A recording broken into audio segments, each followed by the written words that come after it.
I want to be honest about why I'm making this video. Not the official reason, not here's fascinating science you should know about. The real reason is personal, and I'm going to ask you to stay with me through it. Because by the end, I think it will matter to you in a way the science alone wouldn't. You may have a cardinal coming to your feeder right now who has lost a mate this season. A mourning dove that used to come as a pair, now coming alone. A chickadee you haven't seen with its usual companion in a few weeks. Most of us look at those birds and register something missing without knowing quite what we're looking at. In November 2020, my father died. About 3 weeks after that, a cardinal appeared at the feeder outside my kitchen window. Male, red as a stop sign. He had a small notch in one of his right wing feathers. You could see it when he turned a certain way, and that notch made him easy to pick out from every other cardinal that came through the yard. He kept coming back. That winter, and the one after, and after that. 4 winters now, this bird. I started watching him more carefully than I'd watched anything in a long time.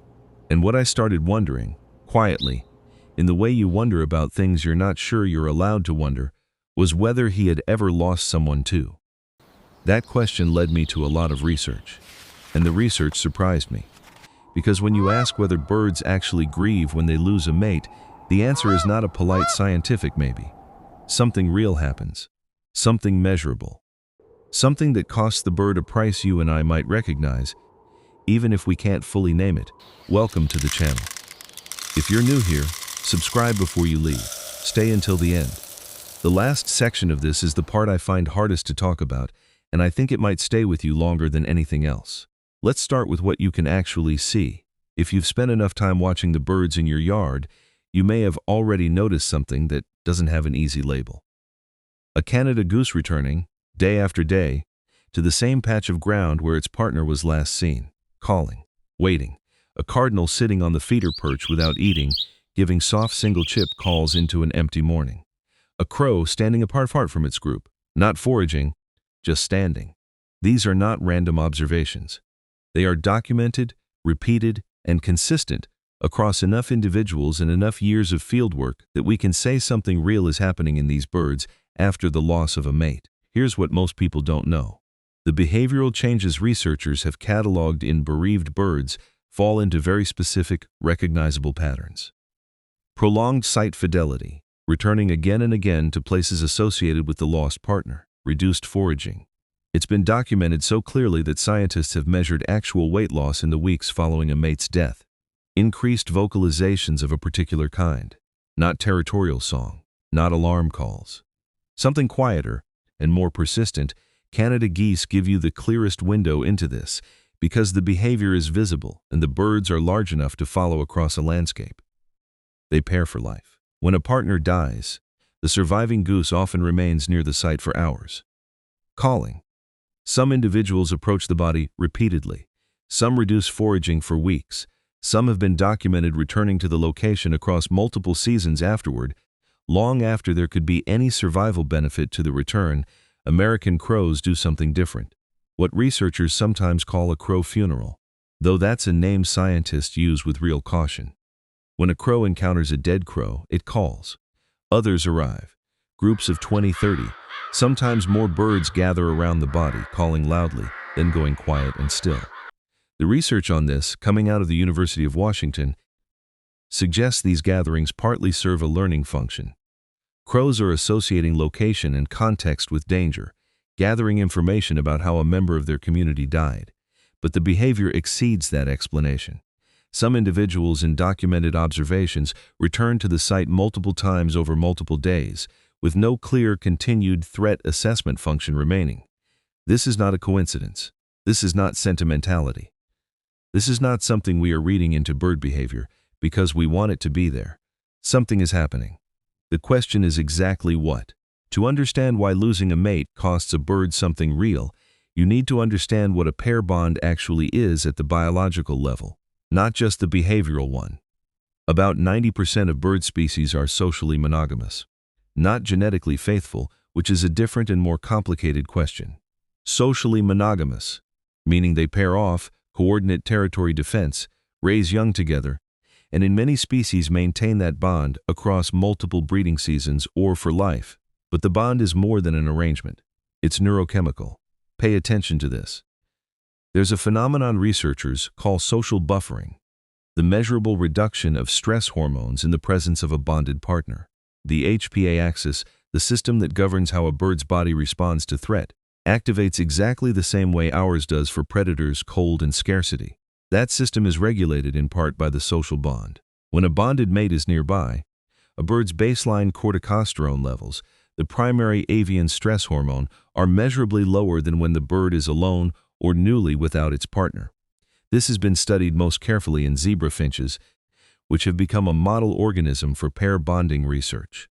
Work coming out of the Max Planck Institute for Ornithology in Germany showed that bonded pairs sitting in proximity had significantly lower corticosterone profiles than isolated individuals. When one partner was removed from the pair, the remaining bird showed elevated stress hormones within hours, not days, hours. This is not projection. This is not us finding what we want to find. The physiology of a bonded bird and the physiology of a bereaved bird are measurably different in ways a researcher can document with a blood sample. The body of a bird that has just lost its mate looks, in chemical terms, like a body under acute stress. Because it is, you can see the bonding mechanism in your own yard if you know what to look for. Allopraning, where one bird grooms another's feathers, particularly around the head and neck, the places a bird cannot reach alone, is one of the primary maintenance behaviors in species that hold pair bonds over extended time. Northern Cardinals do this. Mourning doves do this. Blue jays do this. It is not just hygiene. It is the repeated neurochemical signal that says you are known, you are not alone, everything right now is safe. Contacts calls do the same thing. The soft two-note chip exchange between a cardinal pair. The low, rolling gargle that chickadees make when they're foraging close together and the world is fine.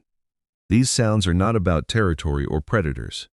They are about presence. Two birds in continuous quiet conversation saying, I am here, you are here, we are still together. When one bird stops making that sound, the other bird's body begins registering the change before anything else. The stress system activates. The buffering is gone. The chemistry shifts. That is the biological weight of a pair bond, and that is why its loss costs something. The science on avian grief is more careful and more honest about its limits than most popular accounts suggest. What researchers can measure is behavior and physiology. They can show that mate loss leads to reduced foraging in Canada geese, elevated corticosterone in bereaved zebra finches, prolonged site return behavior in corvids. Cornell Lab of Ornithology's long-term mate fidelity data, and a series of studies published in Animal Behavior and Current Biology over the last 15 years collectively establish something I think deserves to be said plainly. The loss of a bonded partner causes real, measurable, physiologically costly responses in birds. A study tracking mourning dove populations found measurably reduced survival odds in bereaved individuals in the 6 months following mate loss compared to paired birds of the same age and condition. That data is solid. It has been replicated. What scientists are far more careful about is the word grief itself. Grief, in the way you and I mean it, is heavy. It's the memory of an absent person, the anticipation of a permanent, empty space. We cannot access that in a bird. We cannot ask them. We cannot verify from the outside whether a cardinal sitting alone at your feeder is experiencing something the way you experience something when you lose someone. The research makes this distinction carefully. Behavioral and physiological correlates of grief, the visible, measurable responses, are well established. The subjective experience of grief itself remains, for now, outside the reach of what science can measure, but what they leave behind is, consistently, across dozens of studied species, something with a biological signature, something that costs the bird something. I used to find the researchers' caution frustrating, like a hedge, like technically we don't know. Then I read enough of the actual papers to understand it differently. The honest answer is that we do not know, and the honest answer doesn't make the behavior less real. It just means we're standing at the edge of what we can say with confidence. That edge is worth knowing. Let me walk you through what this looks like in the species you're most likely to see in your own yard, because each one gives you a slightly different window into the same question. Northern Cardinals maintain their pair bond year-round, which is less common in songbirds than you might assume. They don't effectively separate in winter the way many species do. When a cardinal loses its mate, the surviving bird continues on the same feeder routes at the same times to the same perches.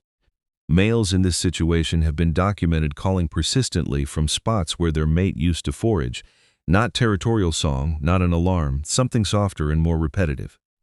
I've watched this. I spent most of last January watching a male cardinal call from the cedar near my back fence, and I'm still not sure what I was watching exactly. Mourning doves, whose name we tend to think of as a description of their call rather than their character, are genuinely monogamous within breeding seasons, and many pairs persist across years. Bereaved doves return to sites where they last foraged with their partner. They flush at greater distances than usual, which suggests elevated baseline stress. They linger at familiar places in ways that don't serve obvious foraging goals. Carolina wrens, the ones in the eastern United States, whose songs sound absurdly powerful for a bird that weighs about 22 grams, maintain pair bonds so tight that the two birds forage within 30 feet of each other almost continuously through the active season. When one dies, the surviving bird's territory changes shape. Its call rate changes. Some individuals go quiet for extended periods in a way that has no clear function, not attracting a new mate, not defending territory. Just quiet. Mute swans and Canada geese give you the long view. Some documented individuals have waited 2, 3, 4 years before pairing again after mate loss.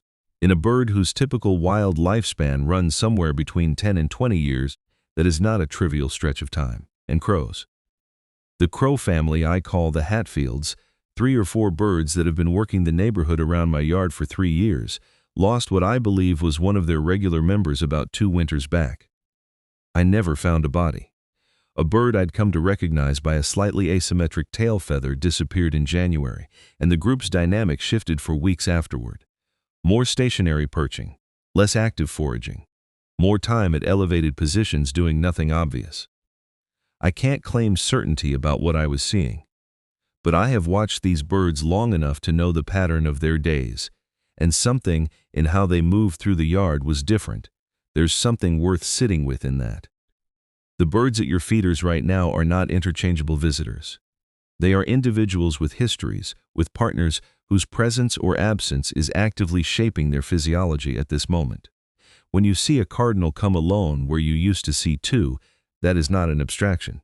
Now let's talk about the part of this that gets uncomfortable. And I want to be honest, I didn't think about this for years of feeding birds, and I suspect you may not have either. Every year in the United States, about 600 million birds die from window strikes. 600 million. Most of us hear that number, acknowledge it, and set it down because it's too large to hold. But here's the thing I never thought about until a few winters ago, and I want to admit it plainly. When you find a dead bird on the ground below your window, you may be looking at half of a pair bond.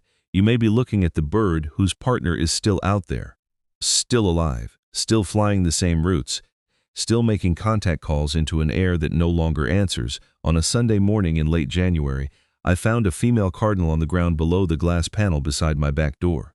She was intact, small, brown-red, perfect, just not moving.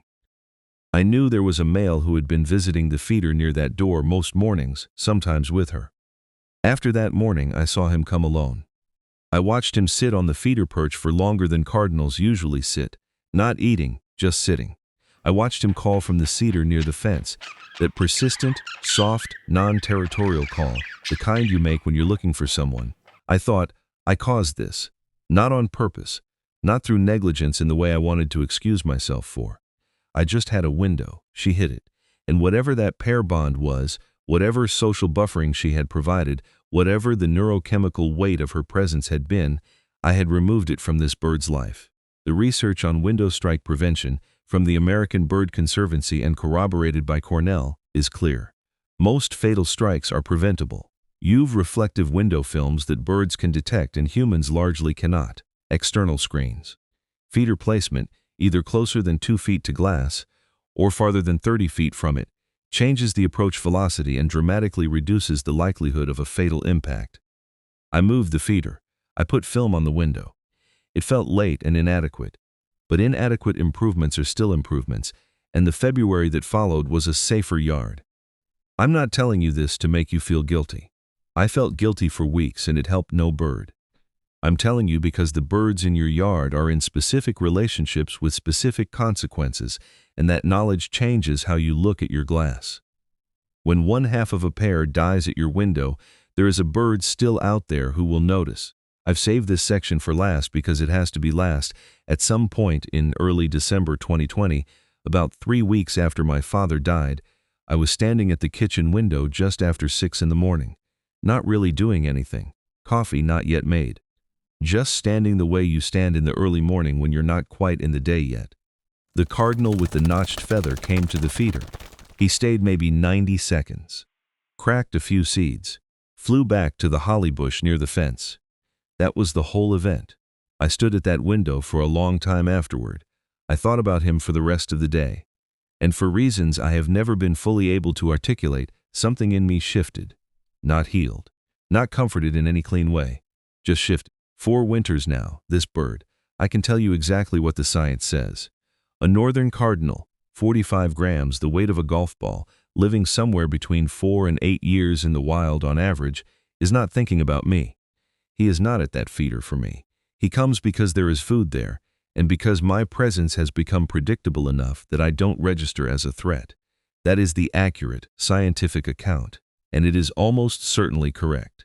But here is what 4 winters of watching him, and 4 winters of reading the research, have taught me, and I want to try to say it as plainly as I can. Grief, or whatever the accurate word is for what birds experience when they lose a bonded partner, is not a human invention. The evidence says it is old, it is in the body, it leaves a measurable mark on the chemistry of the surviving bird within hours of the loss. When a cardinal calls persistently from a branch where its mate used to forage, not territorial, not an alarm, something quieter and more searching, something is happening there that you and I, standing at our windows in the early morning, are not entirely wrong to recognize. I don't know what the notched feather cardinal has carried through 4 winters. I don't know if he's ever lost a mate. I don't know what the notch in his wing represents to anyone except me. And to me it represents something I'm not going to pretend to fully understand. I'm not going to tell you he's grieving. I'm not going to tell you he's not. Anyone who tells you they know for certain is claiming more than the science gives them. What I can tell you is this. Grief may be one of the oldest things there is. It may be baked into the nervous system of creatures far smaller and far older than us. And on a cold morning in your own yard, within 20 feet of your window, you may be standing next to an animal that carries something you recognize. I don't have great words for the rest of it. I'm not going to pretend I do. You may have birds coming to your yard right now who have lost a mate this season. You probably can't tell which ones. That's part of what makes paying close attention worth doing. It's how you start to notice. Look at the birds that come alone. Think about what they might carry that you can't see. Has a bird ever come to you in a moment you needed it most? Not because it knew. Not because it was trying. Just it was there and you were there, and that was enough for a minute. I want to hear about that. Leave it in the comments if something like this has happened to you. I read everyone. And honestly, these are the stories I keep the longest. See you out there.